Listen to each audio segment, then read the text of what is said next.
Welcome, everybody, to 0 to 60. I'm your host, Matt McChesney, as always.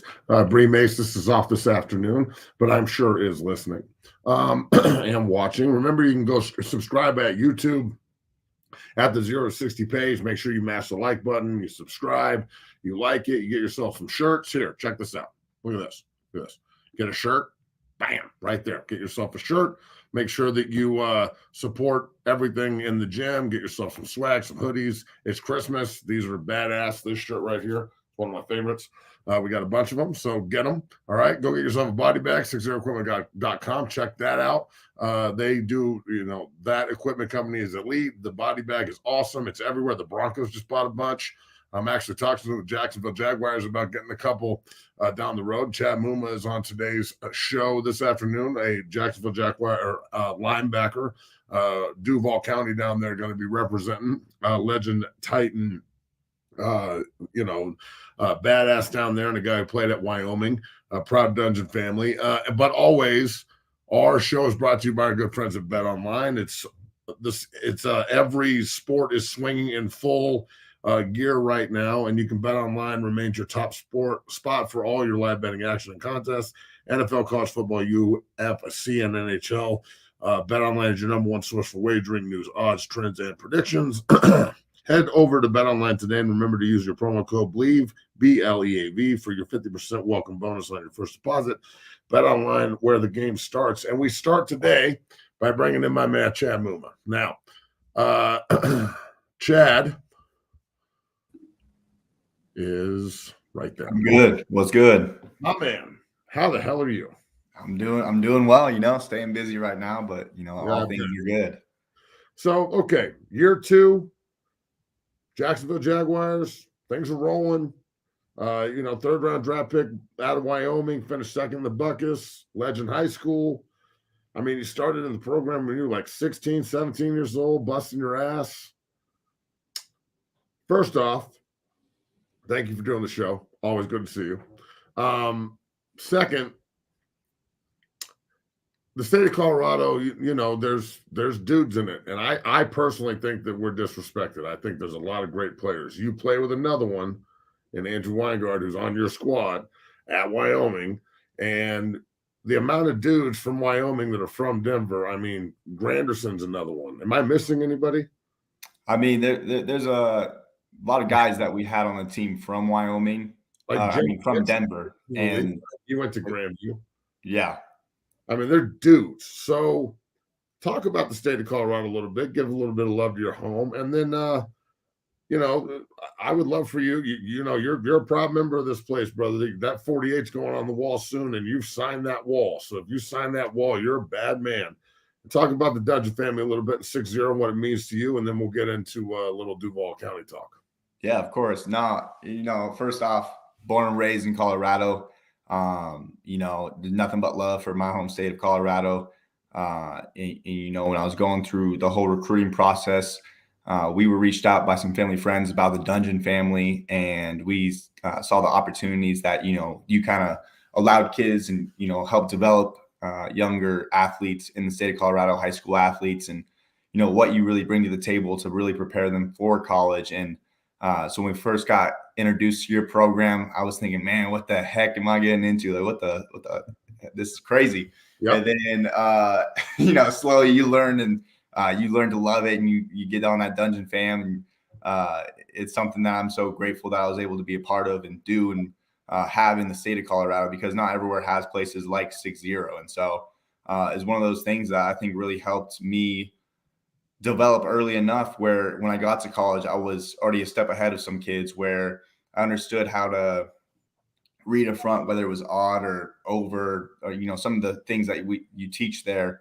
And even like learning the basics of personnel groups, that's something that my high school wouldn't really teach. And that's something I was able to really gain from going to 60, in addition to all the weightlifting and strength training that you get from that. So it's definitely a college like program that you're able to, get introduced to in high school. And I'm eternally grateful for that, just to kind of prepare myself for Wyoming a little bit better.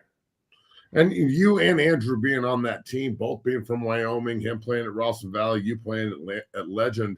he got there, what, 2 years before you? No, he was there 4 years before me. So 4 my years. freshman Did you year, guys play he was a together? He senior. was a senior. Okay. Yeah. How cool is it? Like I got to experience that a couple of times in the league where you go and get to play with your brothers you played with in college. How cool was it to have a guy, at a place that you're drafted who was already established? He's got a C on his chest. Like, I know you guys run together already, but how cool is it to have your dog at Jacksonville when you showed up? And how awesome is it playing together? You guys are out there smacking people. Yeah, no, it's awesome. It's awesome being a teammate with Andrew, with Dewey. When I first showed up to Jacksonville, they actually put my locker right next to his, and so I think that kind of helped me, get that locker room feel a little bit better, be a little bit more comfortable there. And he was all excited to see me when I first arrived in Jacksonville, and so it's awesome being able to play with those college guys. Wyoming, there's not a ton of guys, but there kind of is at the same time where there's a ton of dudes from Wyoming sprinkled around the league a little bit. You're all dudes. Like there's no scrubs. They're all just guys. So. Right. No, Wyoming does a great job kind of, developing, guys into those NFL type players. And, I think one thing that Wyoming does a really good job of is finding those maybe undervalued guys that maybe don't have the size right now, but they can see the potential in them. And that's one of the things that, I think it really shows with the guys that are kind of in the league right now. Yeah, Coach Bowl and everybody up there, they do an amazing job. I was always thankful that Nebraska never decided to hire Coach Bowl. Because if Nebraska would have hired him, bro, they'd be over. Like, they'd be killing people. So I think Matt Rule will do a good job, but thank God they didn't hire that man back in the day. Okay, let's transition into the National Football League here. Jaguars linebacker Chad Muma joins us here. Proud Dungeon family here from 60 Academy. This is 0 to 60 on the Bleed Network. I'm Matt McChesney. We are rolling. Remember to follow everything at 60 Academy all over the place. We did a hit video this morning or yesterday morning on TikTok. It has 2.7 million views on it right now, and it's just kids flipping their hips. I don't get that shit. People love me talking shit. I'm going to keep talking it. That said, you guys got a really young, hard-nosed, pretty damn good football team. You took one on the chin Sunday. That happens. It's the National Football League. You're figuring that out pretty quick. That said, your head coach is a guy. That guy gives a shit. He can really coach. He's got a ring. Coach DP is about as good as they get. And I think you got a core of players led by, a really, really good player at quarterback that just keeps getting better. I mean, you guys are leading the South, but Houston's right on your ass. CJ Stroud is playing lights out. Just, talk about your team and how excited you guys are moving forward into the push here to try and lock down a home playoff game. And then we'll talk about last year's home playoff game and how fun that was. Yeah, no, of course. Like you said, we just took one on the chin against the 49ers. But at the end of the day, after all of our conversations that we had, we're not in a panic mode. We're still 6-3 right now. And we got 2 division games coming up. We got Tennessee this week and Houston the next week. And so, it's the NFL, like you said, with our last game, we gave them what they got. I mean, they're going to make those plays when they're in the NFL. And, when they lead the takeaway margin as much as they did, and it's hard to really stay in the football game, when you're in an NFL game like that. And so we just kind of had that discussion. But, everyone on our team is, so forward thinking and just no panic mode. We're going to be good. We're great. We're 6-3. Let's keep rolling. We got 2 division games. And you can really tell that the group of guys that we have, is such a brotherhood. And I don't think you always get that in the NFL. And just having guys talk about that, where they came from, previous coaching staffs that we had at Jacksonville to where we're at now, it's a complete difference. And so, we're just excited to keep this thing rolling. And, we talk about the goals like we have, and one of those goals is having a home playoff game. And so, we're just looking to do that. So last year, you're a rookie. You guys host a playoff game. You win the South, and you do it in dramatic fashion. Like, you have a losing record. People are counting you out, talking about they're going to have another top pick. And then all of a sudden, you guys catch fire. You start playing to your potential. And that's matriculated into this season, obviously leading the division and looking like you're going to host a playoff game. So you find yourself down, 4 touchdowns? Was it 3 touchdowns? It was a lot. It was a lot. I can't remember. Yeah. And then all of a sudden, you're not down, and it's crazy, and it's pandemonium, cats and dogs living together. Shit is crazy, right, Muma? And I played in the playoffs twice. We went to New England with the Jets and played Tom Brady, and they shit stomped us. And then when I was with the Dolphins, we played Ray Lewis and the Ravens, and they shit stomped us. Yeah. It was just it was awesome until the game started. Right.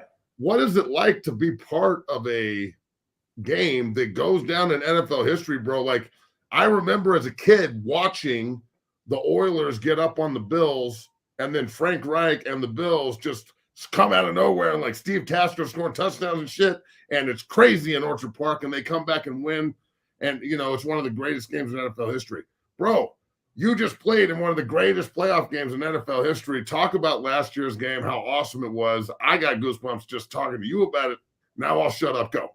Yeah, no, it was, like you said, it was awesome. So, we went into halftime, and I forget what the score was, but at one point we were down like 28-3. And, you have those thoughts like, man, we are down really bad right now. We got to get something going. And so we got to that locker room, and, you guys can kind of tell that you were a little bit flustered, a little bit just being down that much. But I think we went into the half scoring. So that kind of had us going a little bit. And we just talked, hey, one play at a time. Let's just take it one play at a time, not worry about the end result, just one play at a time, let's keep rolling. And so we come out that second half, and, like we said, we're taking it one play at a time, and we slowly start, getting those scores, getting those touchdowns, getting the field goals. And it kind of gets towards the end of the game, and we're down just a little bit, and we have to kick a field goal to, force the win. And, we have an amazing fourth down run that allows us to get that field goal position. And, it's one of those field goals where everyone's, some guys are looking, some guys are praying, some guys are, not even looking at it. And, like our kicker through the eye, like, yeah, I cannot look. All the nerves right in that moment. And our kicker had a great kick right up the middle, almost got blocked. Someone hopped, got free right up the middle, I believe, if I remember correctly. But he kicks it right down the field goal, makes it. And, the whole sideline erupts. We're out there, end of game, win a playoff game. And, that's a memory I'll never forget. And that was just an awesome moment to be together as a team. So, year 2, you're playing all over the place, playing a lot of defense, playing a lot of special teams. You're learning a lot about just the way the league works. You're finding your niche. You're finding your spot. And every player dreams about the second contract, obviously. That's not really the question. My question to you, with the importance of the special teams position in the National Football League, something that I think gets overlooked severely. Last night, I know you watched that shit last night. 12 men on the field. They missed a field goal. Oh, my God. There's 12 guys on the field. Like, there's heads rolling in Buffalo today. Dorsey gets fired. The special teams coach gets fired. The expectations in this league are through the roof. And that's why we like it. That's why we do this shit. That's why everybody that is like-minded like you and I and the brotherhood, it's all the same. It's my generation. Now it's your generation. When you're an old head like me and you're sitting here talking to the next kid, you're going to be the guy that got the importance of special teams. Like, talk about the importance of the position and how guys can literally find a niche in this league and play for 15 years, covering kicks and playing on punt return and being reliable. And really talk about the definition of reliability as it pertains to you and the Jacksonville Jaguars. Yeah, kind of when you're talking about the special teams aspect of the league, you kind of said it might get overlooked, but, as a team, we talk about it as 1/3 of our game. And we have to be making those game-breaking plays on special teams to really change the outcome. Every time we're out there, there's an opportunity to sway the feeling of the game and the momentum that it's kind of out there. You get a big kickoff return, sets up your offense for a score. Or if you get a good stop inside the 20 on a kickoff, then it sets up your defense to then pin them deep and then have a short punt and maybe have your offense go score another thing. So, the special team is very valuable in all phases of the game. And when you kind of are able to find those 4 core type players, where they're able to play on all special teams and really contribute to that aspect of the game, it's huge. And, you know, we don't take special teams lightly at all. We have so many walkthroughs with our Jaguars that we're walking through different situations. You know, we work, you know, hurricane field goal, last play of the game, make sure there's 12 on the field, or 11 on the field, not 12. Not 12. Oh my God. Oh my God. Yeah. Make sure there's 11 on the field. We work those situations every single week. And whether it's, you know, hurricane field goal, or it's, you know, stout pipe punt where you're backed up, where you got to go kill the ball, or you got to circle the wagons and let the clock run a little bit. We work every situation. And I think that's, you know, huge with Doug Peterson, just because he understands those situations can come up at any time. You just have to be prepared for them. And so it's really just, you know, throughout the week, you're working to win and working those different situations. You just had a flashback to the film room. And I was like, Muma, what's the personnel group? And you're like, 12. And I was like, 12. And 11. And I was like, cool, bro. Yeah, exactly. Holy shit. All right. So I'm glad you brought that up. Okay. Now, look, I know as a player in the league, you're not going to throw anybody under the bus, and you shouldn't. So remember the media training classes that they make all of us go through when I ask you this question. Okay, Chad? All right. Ready? How in the holy hell do you screw that up last night? And then also, I seem to think that Sean Payton played Coach McDermott and like took a knee, knew he only had 30 seconds or so, sprinted out the field. I think they saw something on tape. Mike Westhoff is their special teams like consigliere. He's like the old dude that stands there and goes every now and then, like, that one can't be here. And they just get rid of the guy. Like he's in charge, but nobody knows. I think they found something on tape and were like, hey, they're really bad at transitioning off the field. They screw this up a lot. Maybe they screwed it up in the game earlier. I don't know, man. Maybe it's a conspiracy theorist in me, but as a great special teams player on top of being a dominant linebacker, Chad, like, I don't know, bro. I'm a little like taken back at what I saw last night. I can't believe they had 12 people on the field and they missed an extra point. They screw up another extra point. They miss a field goal, and then he's the hero. I mean, if that's not the NFL for you, I don't know what is. Right. You know, I'll put it this way. There's some teams in the league that we have. I forget what we call it on our team. It's almost like a you know, we call it Sling Shot. And so it's one of those situations where you have the offense on the field, you sprint on the field goal unit, and you try and create that chaos on the defense to see what they're going to do. And you know, it comes from the perspective of, you know, what they've done in the past. Is it defense stay where all the guys are staying out there, or is it, hey, let's get our field goal block unit on the field? And so I'm not sure what their discussion was. I know that on our team, what we do is we have the mic count up the guys, and if we have too many, he's running off. You know, but that's just what we're trained to do. So I'm not sure what the discussion they had, but yeah, those are situations that we work. I could guess what the discussion was like. It was, holy shit! And then today it was, Coach, I'm going to need you to bring your playbook upstairs. And look, you've never had that conversation, and I hope you never do. But I will say this, it's rather motivating. I will say that. All right, couple more questions, and then we'll get you out of here. Your Legend Titans whipped Valor's ass on Friday night, all right? Your boy Logan White, the right guard that I work with, 77, who, you know, a little undersized, but so is Drake Nugent, the best center in the country right now for Michigan. And by undersized, I mean he's 6'3.5", 290. Right. So he's huge. Right. He's massive, yet people are like, oh, no. And I'm like, yeah, just watch. Yeah. He's a bad man, and he was eating people alive in this game. I mean, I got to throw some love at your boys, dog. You just happened to be on this week. Throw some love at your boys here because they're going to see this. No, it's awesome. You know, I'm definitely keeping in touch with Legend football. And once I heard that they beat Valor, I was excited because in all my years that I was at Legend, never beat Valor, and it was never even close. Valor, bro. It was never even close. For them, and it's always like, damn it, we lost to them. Yeah, and it was never even close, and we would always get killed by Valor, and it was always in the playoffs that we'd play them, and every single year that's how we would get knocked out. And so it was awesome to see that the Legend boys were able to get that win. I mean, just the elation on their face when they walked in this morning for 5 a.m. film, and I was like, that's how it's done right there. And they're like, yes. So Yeah. I love it. I love it. Good job, boys. Yeah, that's so awesome. we'll get you out of here on this question, Chad. Look, the NFL is a fickle business. There's 30% roster turnover every year. There's new coaches, there's new faces, but it is in reality a relationship business. Okay. Everything in this game is built on relationships. When you walked in with your parents, and I remember your brother started before you did, and like it's a family. I call it the Dungeon family for a reason.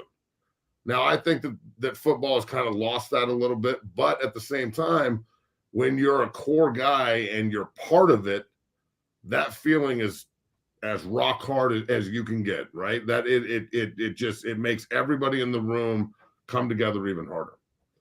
The importance of this game, I think, can be overlooked at times because there's a lie out there that everybody can play, but I don't know if everybody should play.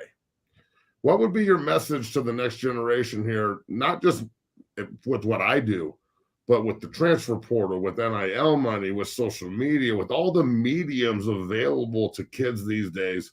If you want to play, I think that you can find a place to do it. As a guy who got overlooked, and in my opinion, Power 5 programs really, really screwed up, and then you went and validated that by becoming, I mean, bro, you're one of the best college linebackers I've ever seen play. And I'm not just saying that shit because you're my guy.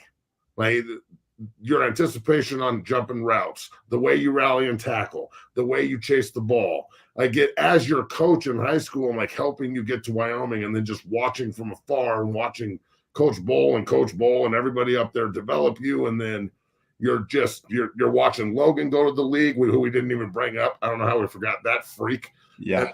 You're the next one. And then who's the kid that's there now? Easton Gibbs. That kid is a fucking monster. He's the next one. And then there's going to be another one after that.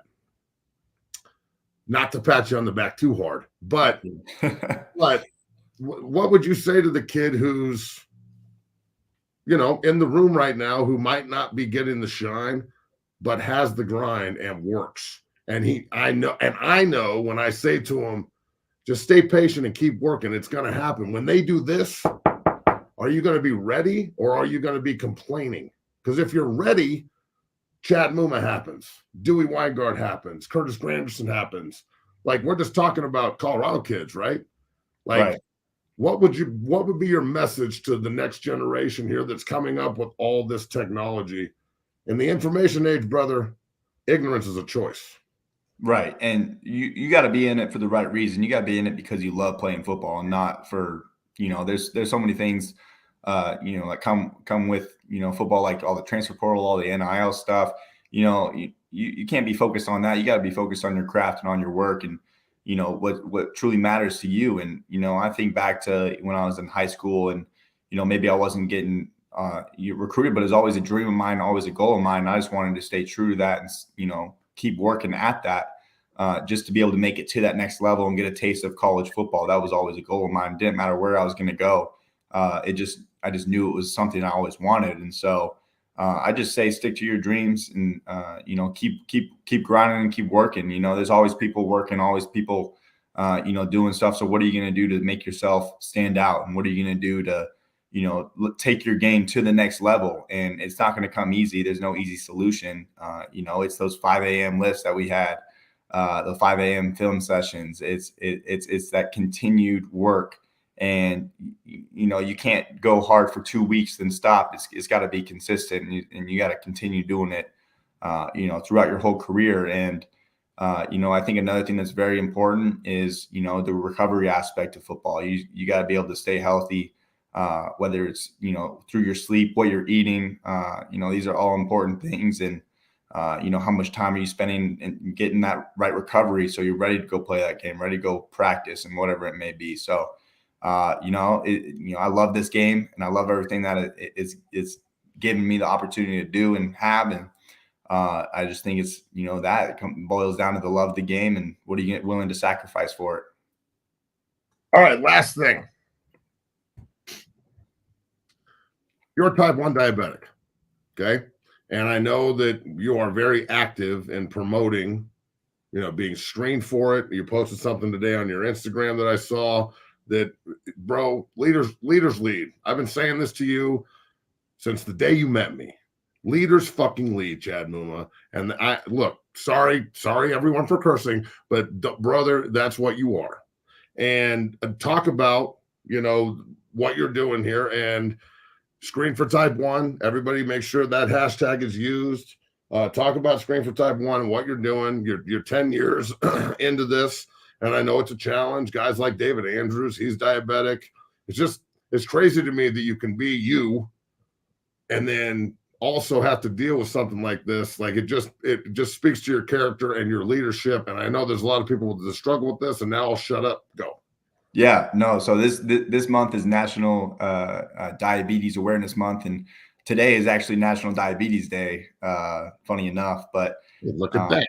Yeah, there you go. And so, I'm just trying to raise awareness and be an advocate for those that have type 1 diabetes and they're not sure that they're able to do what they want to do. When I was diagnosed when I was 13 years old, I wasn't sure of any professional athletes with type 1 diabetes. And the first thing I did was search NFL players with type 1 diabetes.